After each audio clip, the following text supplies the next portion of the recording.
Welcome to another episode of Igniting Hot Seats, the podcast by Raffles Milano. I'm delighted today to have such a nice guest with us, Andrea Codurri. Ciao. Welcome. Thanks a lot. How you doing? All good. How are you doing? All good. Amazing. Good. Yeah. Andrea, you want to introduce yourself for the few that don't know you? Yeah, a few words. I guess everybody doesn't know. You're well known in the sector, let's say that. No, I work for Highsnobiety. I manage the office, the Milan office of Highsnob. I'm VP Brand Partnerships of our agency business, and I'm born and raised in Milano. I'm over 30. I have 2 kids. I live in the city, and what else? What can I say? Yeah, this is me. Yeah, that's amazing. That's amazing. Well, all the beautiful stuff for all the people that are gonna watch this episode, all the beautiful stuff that you see around Highsnobiety during Design Week. This is the guy thinking. Yeah, one of the guys. Yeah, one of the guys. Yeah, let's give kudos to the team as well. Thank you. And well, I would say let's start with the first question. Let's go. From our buddy. What's his name? Everyone actually gives a new name to him. Okay. So you also free. We need to find one by the end of the episode. Last time it was Franco, I remember. Bobo. We had Natuzzi Junior coming here. He was going crazy with this guy. Yep. We've seen luxury brands release streetwear, outdoor brands launch furniture, and tech brands do fashion collabs. When everyone extends, expands, and experiments, how do you know when a brand is evolving or just diluting itself? So we've seen a lot of this crazy collabs recently, no? Yeah. So from the early Supreme days where, everyone wanted a collab. Mm-hmm. Then we saw something like Balenciaga, Crocs, Heinz with Absolute Vodka. So something like completely crazy that goes, beyond the conception of we're doing a collab because we share values, we share interests, and we want to do something together. So I guess Teddy this time came up with a very good. It's an absolutely critical question. Yeah. So what do you think about that?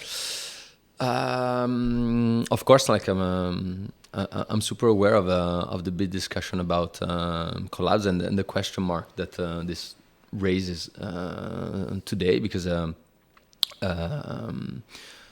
we cover a lot of them from an editorial point of view, but at the same time we have brands coming to us. They're asking for a consultancy in terms of what they need to do with collabs. This tells 2 things: that of course the market looks saturated with collab, but we hear also from our audience is that the interest is not over for the right ones. Okay.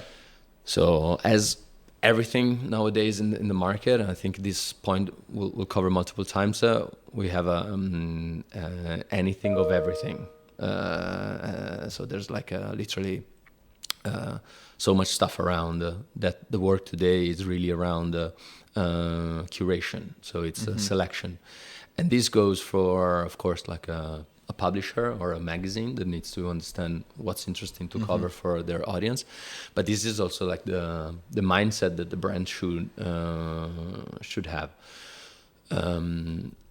Many brands, I would say that 90% of them looks at the collab as a marketing tool to achieve an objective.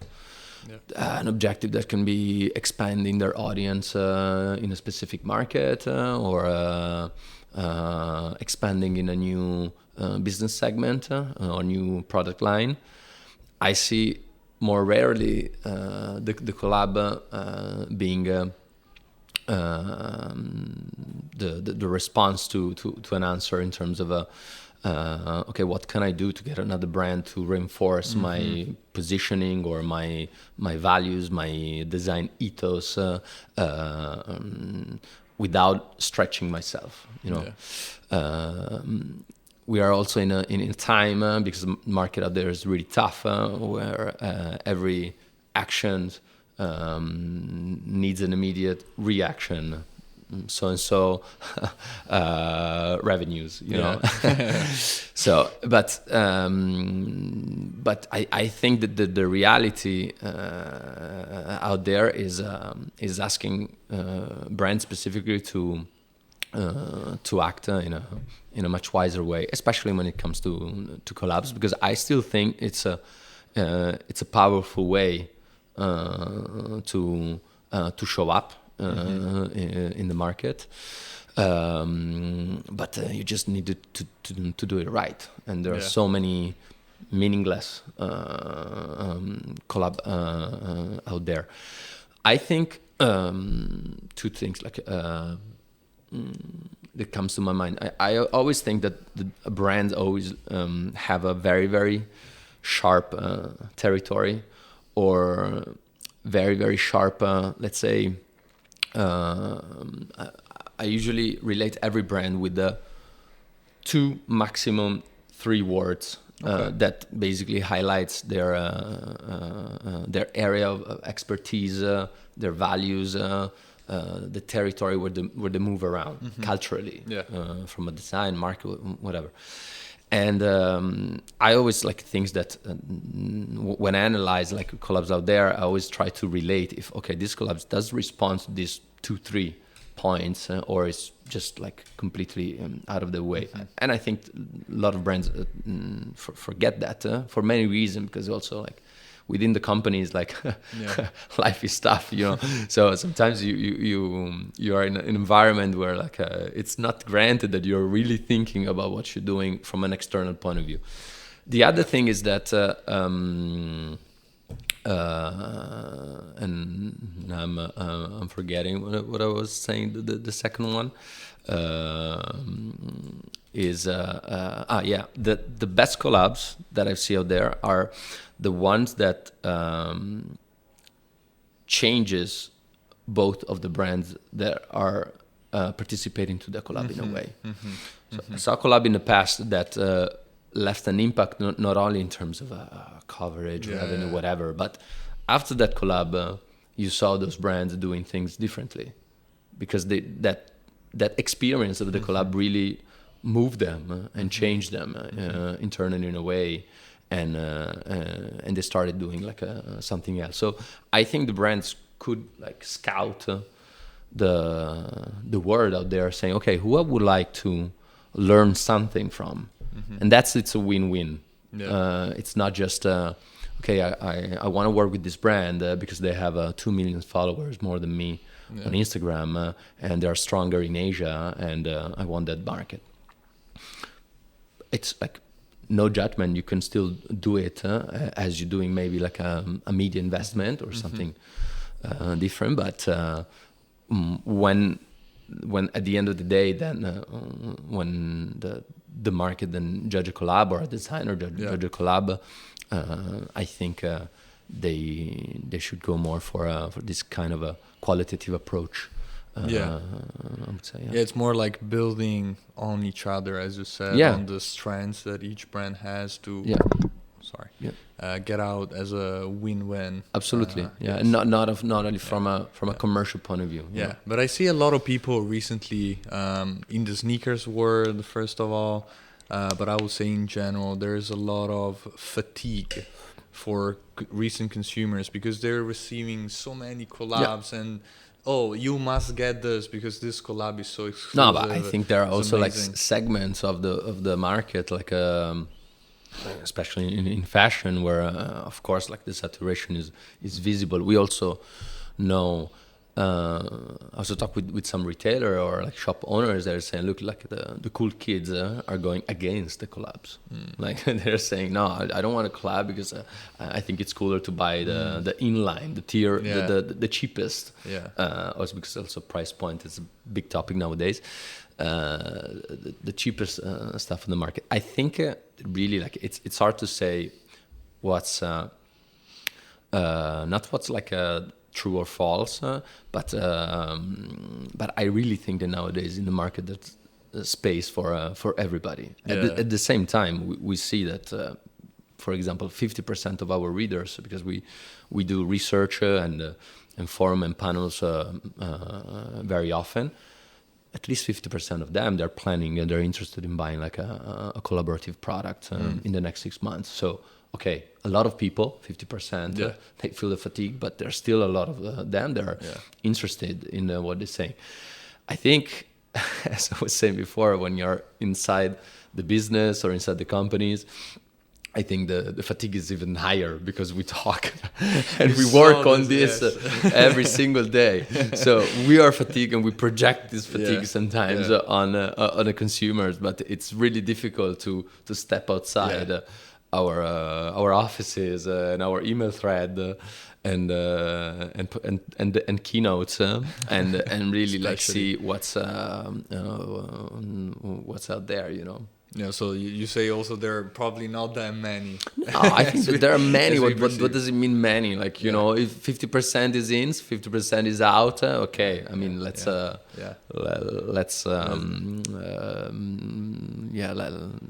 consider both of them, you know. Yeah. So there's a huge amount of people that maybe they're not into fashion, into trends like we are.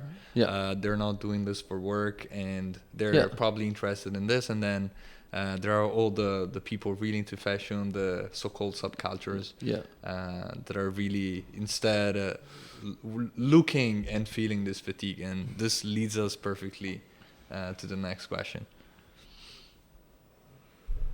Subcultures used to define themselves against the mainstream.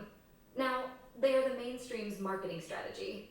So, is brand alignment with subcultures still about shared values or just borrowed aesthetics? So this is a big theme that we were discussing also a little bit earlier before. So we have, it seems like relevance for brands and what also matters for people is not on the mass, like the big buzz collaboration that gets you millions, billions of views on the media coverage everywhere, but it's niche, if you know kind of thing. And you know, if you're there, then you enjoy it. If you're not there, or if you're not really part of the culture, you're excluded. And that feels relevant for the people that participates. And brands are trying really to get into this way because they recognize, probably they also heard the feedbacks from the community, the people that follows them. But what do you think here? So is really brand alignment with subcultures about sharing values? As a company, I don't know, I value, inclusivity. So I go with subcultures that value inclusivity, and they align with those 2-3 keywords that you were talking about before. Or as a brand, am I doing this because it's what's cool now? So what do you see in the environment going on? I think nowadays that's the only way. If you do it like because you really believe in it, or you're doing just because you have to do it, otherwise you struggle with the business. Let's say this, I mean, mainstream doesn't exist anymore. Like the society and especially media landscape brought us to the fact that we also feel as a society as a sum of bubbles or niche. I like that. Or niches, like, but because like I go like now on the boomer rant of the morning, like, but in my times, like when I was young, no, just kidding, but really like we had broadcast TV, so we had like those kind of media experiences when you show up in the morning and we were kind of sure that last night everybody watched the last episode or that show, and really everybody watched that at the same time, in the same way, on the same TV channel with the same comment. So, and now this doesn't exist anymore because everything is super fragmented. That's why for the brands is always like harder and harder, you know, go really mass and like broadcasting a message the way they used to do. So they found themselves in a place where they need to butcher their message and cut out everything for specific audiences, and the work of the brand people is much harder. Like again, when I started, like I worked for 6 years in the Adidas group, and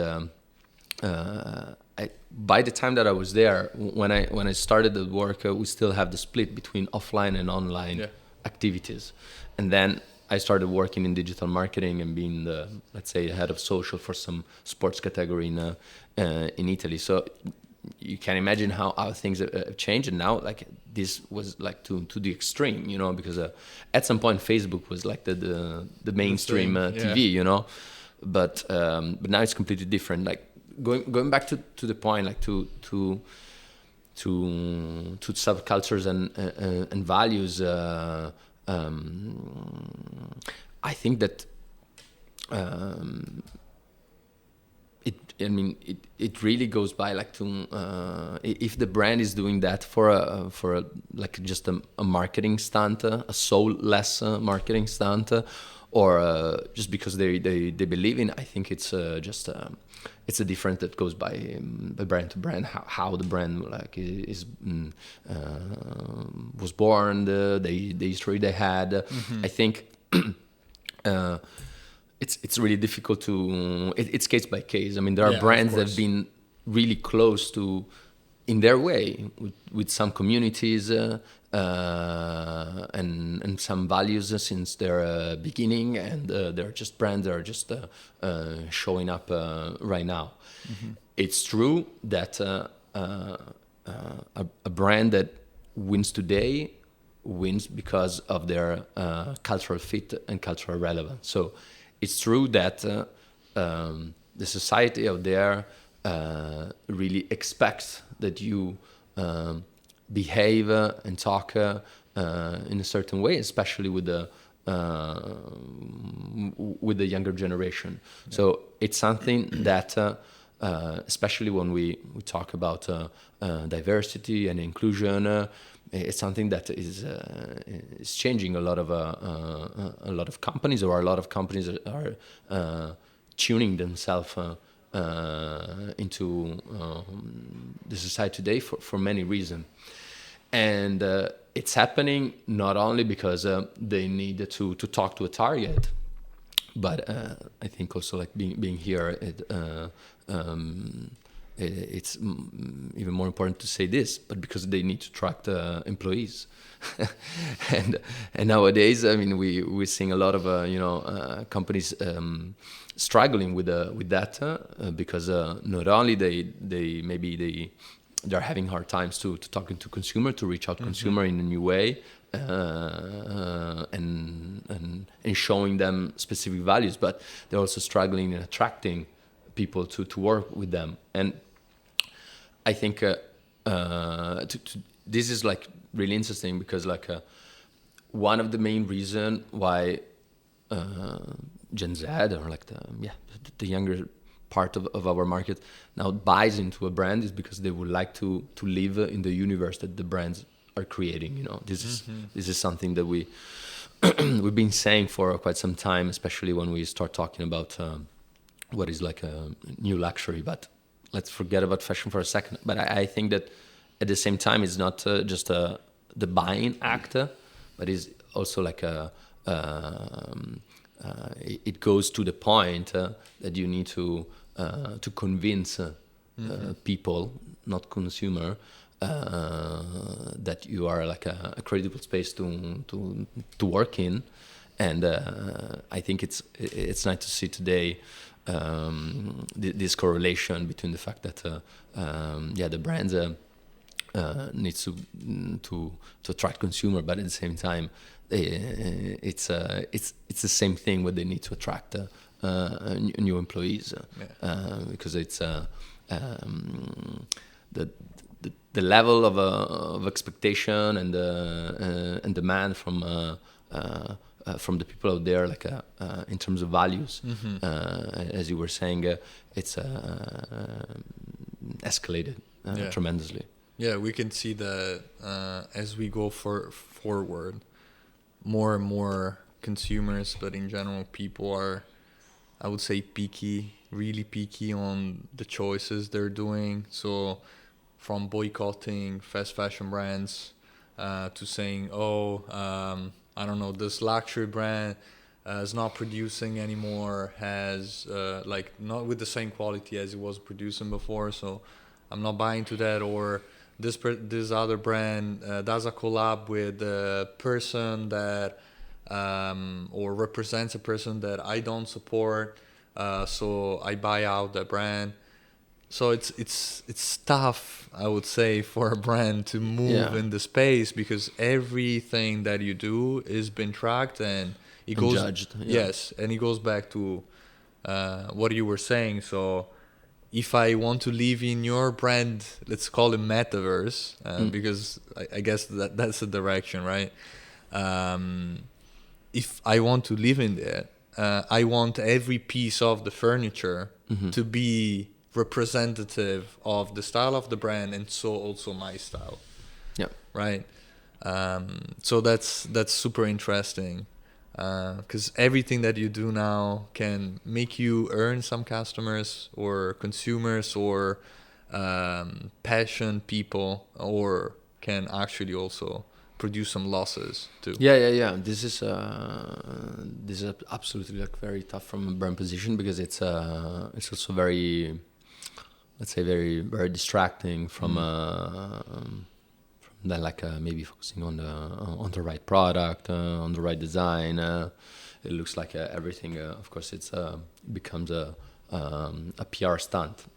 Yeah. And it's just the world that we live in. So Yeah. It's really like an art job because everything could change in a matter of half a day. I also wanted to ask you this, getting on with the tough questions by our kid here. How much now, because we see a lot of brands are getting a lot of critiques on their product quality. So, how much now is about creating an innovative, good quality, functional product that, by the way, maybe also look good. And instead, having it, you were saying before, that's also part of your work, creating all that editorial style that can, show up the product in the right way. So how much is about the butterflies and the beautiful environment the product is placed in, and then once you create around the product, and how much is quality of the product per se, as a pair of shoes, I'm wearing them because they're comfy, they're nice, and they don't give me feet ache when I walk, stuff like that. So yeah, I hear a lot of brand owners complaining about the fact, maybe they're designers, of emerging brand. They're saying they're complaining about the fact that everything is about the communication, and they feel devalued their design and the product by the fact that the most successful brands are the ones that are just the better as showing up on Instagram. Oh, they have more money to do that. or just because they have more money to do that. What I like, I still think that, of course, like nowadays, Instagram and the way that you communicate yourself is absolutely critical. But I still believe that, especially when you're showing up for the first time, the product is key. And especially like a product design. I give you this simple example. I mean, we receive so many press releases, on a weekly basis. Also myself, that I don't work in the editorial team, but I live, of course, next to them, metaphorically, in this virtual world. With the heart. Yeah, with the heart. But at the end of the day, when I send something to them, the reply always is, okay, but what's the product? What's the product that I need to show? Because especially when it's something new from a brand that nobody knows, the reason why our editorial team picked them up is because the product is interesting. This is like I think the product design is still like the first step, especially if we're talking about fashion. And I think that nowadays, of course, the quality of the product is also, the narrative around the importance of the quality of the product is rising, especially with there's more awareness around that. Still, we live in an era where the fastest of the fast fashion brands is became in a couple of years the biggest apparel manufacturer. Where quality is like very, very far from their values. I think I feel like quite banal to say that we live in a world of opposite extremes in every field, and this is just another manifestation of that. But I think my kids, for example, will be exposed much more than us to this topic in terms of quality, long-lasting, recycle, upcycle, than compared to what happened to me. Yeah, I mean, being in the shoes of 15, 16 years old, I mean, I remember myself, nobody cared about quality. Nobody was even talking about, that's like the quality of that shoes or that backpack. I mean, you don't care about that. Just wanted to drip. You can about representation, fit in what everybody's wearing. It's cool or less cool. I mean, this is a kind of a topic.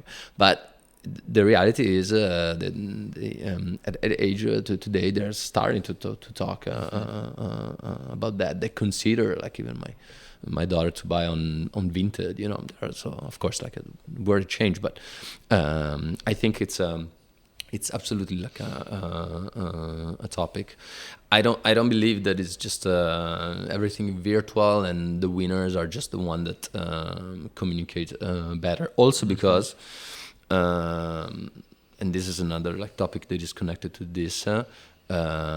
Sometimes we see brands that go up thanks to Instagram and marketing investment very, very quickly, but they go down dramatically in a couple of seasons. So let's expand the market view and our projection and our view on that from that point of view. So let's see who's going to last, who's building something that can maybe stay stable or improves step by step within time, or someone that just has the spike of the hype and then disappear. Yeah, because it's Let's go to the next question. Time constraints. I talk too much. No. Yeah, Teddy, come on. It's 2035. AI can now simulate entire subcultures, values, language, even aesthetic codes, based on global behavioral data. A brand wants to partner with one of these synthetic tribes to test market products. Ethically neutral, financially promising. Do you greenlight the project or raise the alarm? That's a scary scenario, but I would say that looks like one of those movies. Something that can happen really. Black Mirror marketing. Black Mirror marketing kind of stuff. I like that. But that seems something that really can be. Also considering the amount of data that AI is gathering and how fast it's improving, right? Yeah. So, would you greenlight this project? Like a synthetic, AI can simulate a subculture, can tell you really, all the keywords, the key points, the information, and you're like, okay, let's try that. No, I mean, I would rather try synthetic meat than like buy into a marketing campaign based on a subculture managed or conceptualized by an AI. I mean, what can I say? I think it's when you say like you repeated a word that is like a fast. Yeah, it can be very fast in making. It can be very fast in creating this and then put it on the market, but this could also die very quickly at the same time. It can. I mean, of course, it's possible. Like that you do it. I think already we're seeing like a lot of AI application and